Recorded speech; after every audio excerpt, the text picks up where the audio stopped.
नूपुर शर्मा और नवीन कुमार जिंदल के बयानों पर मुस्लिम देशों से तीखी प्रतिक्रिया के बाद सरकार को सफाई देनी पड़ रही है।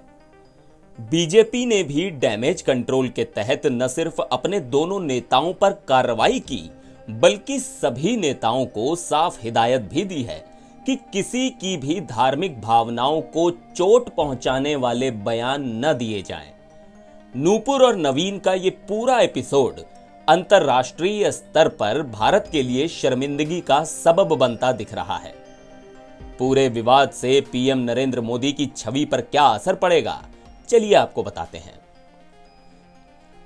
अब जब नूपुर शर्मा नवीन जिंदल विवाद का पहला चैप्टर खत्म होने को है, तमाम रोचक सवाल उभर रहे हैं।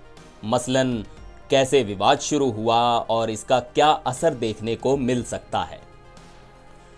सबसे पहले तो यह जान लेते हैं कि नूपुर नवीन एपिसोड बीजेपी के बारे में क्या बताता है। कांग्रेस में मणिशंकर अय्यर कोई एक ऐसा बयान दे सकते हैं जो पूरी पार्टी को महंगा पड़ जाता है, लेकिन बीजेपी कांग्रेस की तरह नहीं है। यह बहुत ही व्यवस्थित संगठन है। वो सूचनाओं पर मंथन करते हैं, बहस करते हैं और उसी के हिसाब से प्रवक्ता अपनी बात रखते हैं। इसके बाद भी एक राष्ट्रीय प्रवक्ता और बीजेपी के दिल्ली मीडिया सेल के प्रमुख ने विवादित टिप्पणी कैसे कर दी। नूपुर शर्मा का कहना है कि उन्होंने आवेश में आकर टिप्पणियां की, लेकिन सवाल है कि एक राष्ट्रीय प्रवक्ता कैसे इस बात से अनजान हो सकती है कि ऐसी टिप्पणियां रेड लाइन को क्रॉस करने वाली मानी जाती हैं। भारत में 20 करोड़ मुसलमान हैं। ऊपर से ये टिप्पणियां दुनिया की सबसे बड़ी राजनीतिक पार्टी होने का दावा करने वाली और दुनिया के सबसे बड़े लोकतंत्र की सत्ताधारी पार्टी बीजेपी के नेताओं की तरफ से आई है। इसका तो हमेशा बड़ा असर दिखेगा। मीडिया रिपोर्ट्स के मुताबिक बीजेपी के केंद्रीय नेतृत्व ने नूपुर शर्मा को चेतावनी दी थी, लेकिन उसके बाद भी उन्होंने उचित सावधानी नहीं बरती। इसके अलावा पार्टी का फोकस मोदी सरकार के 8 साल पूरा होने पर है, इसलिए इस विवाद पर पार्टी का पहले ध्यान नहीं गया। अगर इन दलीलों को चेहरा बचाने की कवायद भी मान लें तो सवाल बरकरार है कि कैसे इस तरह का विवाद बीजेपी के बहुत ही व्यवस्थित मीडिया एंगेजमेंट तंत्र की नजर में आने से बच गया। इसके अलावा सवाल यह भी है कि क्या इस एपिसोड से बीजेपी के दूसरे प्रवक्ताओं की धारणा भी प्रभावित होगी, जो नियमित तौर पर पॉलिटिक्स और पॉलिसी से जुड़े सवालों का जवाब देते रहते हैं। यह तो स्पष्ट है कि इस मामले में भारत की घरेलू राजनीति पर दुनिया भर की नजर है, जो पहले अमूमन नहीं होता था। भारत के लिए खाड़ी देशों की अहमियत के बारे में बहुत कुछ कहा गया है। अब ऐसे में सवाल उठता है कि क्या अब ध्रुवीकरण करने वाली बयानबाजियों पर लगाम लगेगी।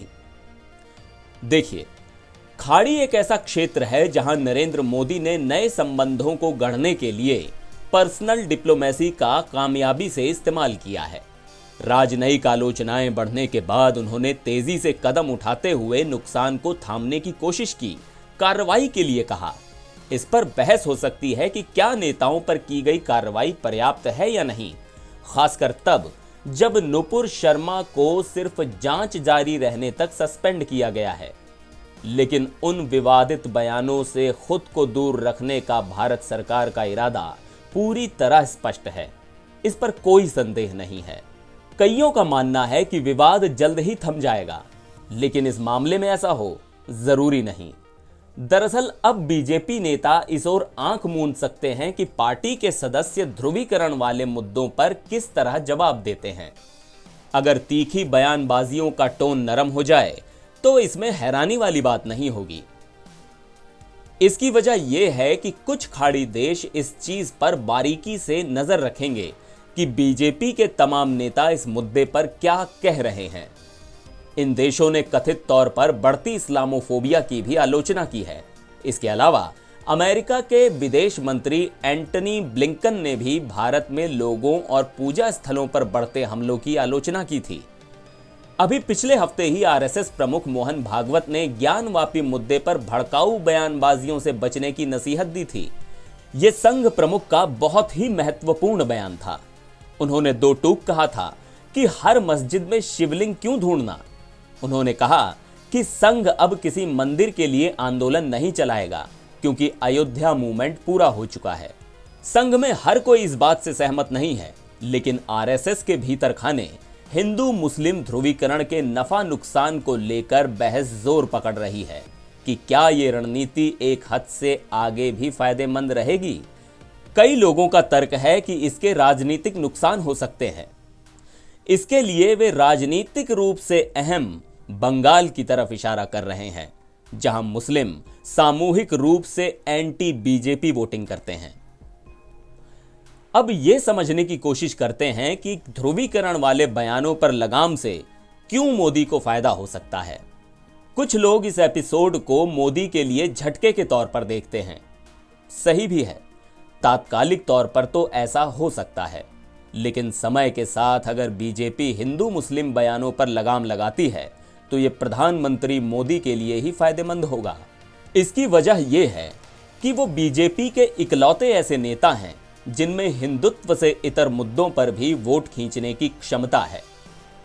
मोदी की पहले से ही हिंदू हृदय सम्राट और एक सख्त नेता की छवि है, लिहाजा इस छवि को और चमकाने की जरूरत नहीं है। लेकिन अगर ध्रुवीकरण वाली भड़काऊ बयानबाजियों पर रोक लगती है तो नरेंद्र मोदी के बाकी मजबूत पक्षों का ज्यादा असर दिखेगा। मसलन इंडिया फर्स्ट, जन कल्याणकारी योजनाओं का कारगर क्रियान्वयन, दलितों और पिछड़ों में पैठ और करीने से बनी त्याग वाली छवि कि मोदी के आसपास परिवार नहीं है, वो निजी और पारिवारिक हितों से ऊपर हैं। ये सब चीजें मोदी और बीजेपी के लिए ध्रुवीकरण वाले बयानों से ज्यादा फायदेमंद हो सकती है। एनबीटी ऑनलाइन की रिपोर्ट।